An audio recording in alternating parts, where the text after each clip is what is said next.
Hey there, Sharon Horne-Ellstrom here, and welcome to day 2272 of What You Up To Now. Sharing things I've learned in businesses over the 5 decades that I've been involved in growing and building and supersizing different businesses in different industries.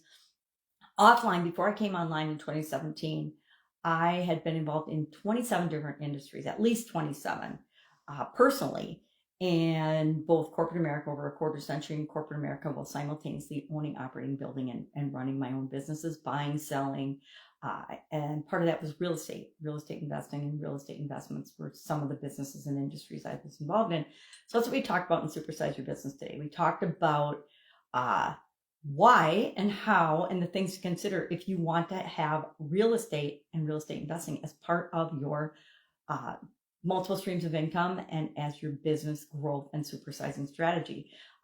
Talk about a lot of strategies. I talk about a strategy or more a day in different ways that you can grow and build and supersize your business. And depending on your industry, depending on your business, depending on your goals and values and brand and things, you'll pick and choose which ones are right for you. But I want to share those because there's so many. So often we think that we have to do something one way. And a lot of times we don't do anything because we're afraid of or we don't know what's possible. So I like to just share different strategies so that you can see that there are actually infinite possibilities and infinite ways you can build and grow and supersize your business.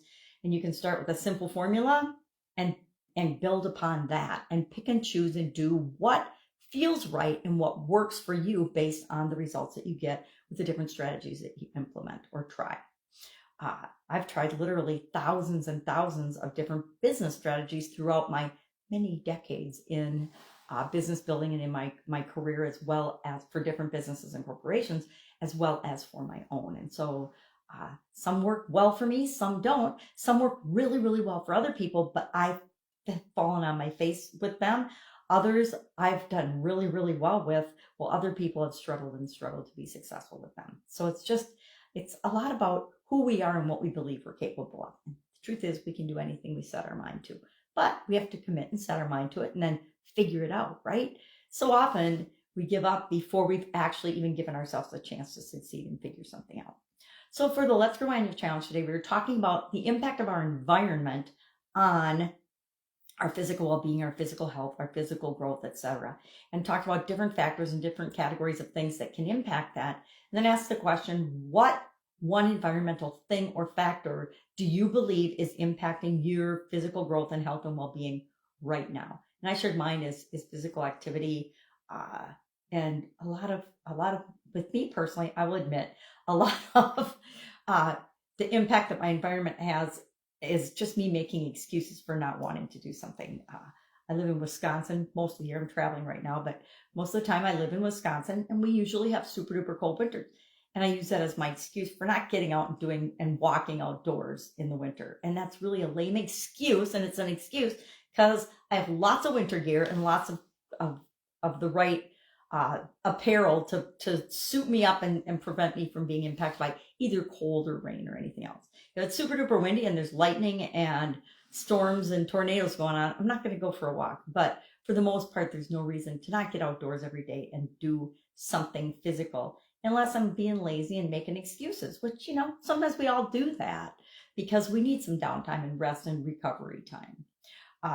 And then the other one, I think, I said physical activity and stress. There's always stress in our lives and in our environment. And so I am always looking for ways to more effectively deal with outside forces and stress and things that do have an impact on us, and steel myself against those things. Meaning I do different modalities. I do a lot of different things. And one is physical activity to reduce my level of stress and the impact that outside forces have on me.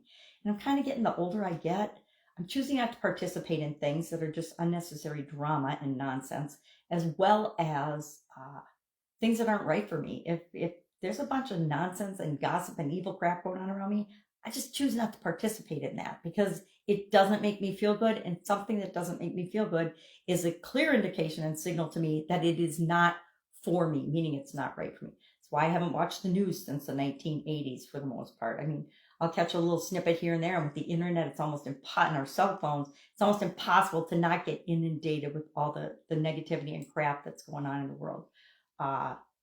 But sprinklers. There's strategies and things we can do to mitigate and reduce the impact and the risk of that. That's all I've got today. If I can help you in any way, ask. You can hit me up via Voxer. It's an app on our phones. It's a walkie-talkie app. You push the button, you ask me a question. I push the button back and answer. When I'm traveling, it's easier for me to do that than when I am home because my schedule's pretty packed when I'm at home. All right. Have an awesome day. I'll, of course, be with you tomorrow.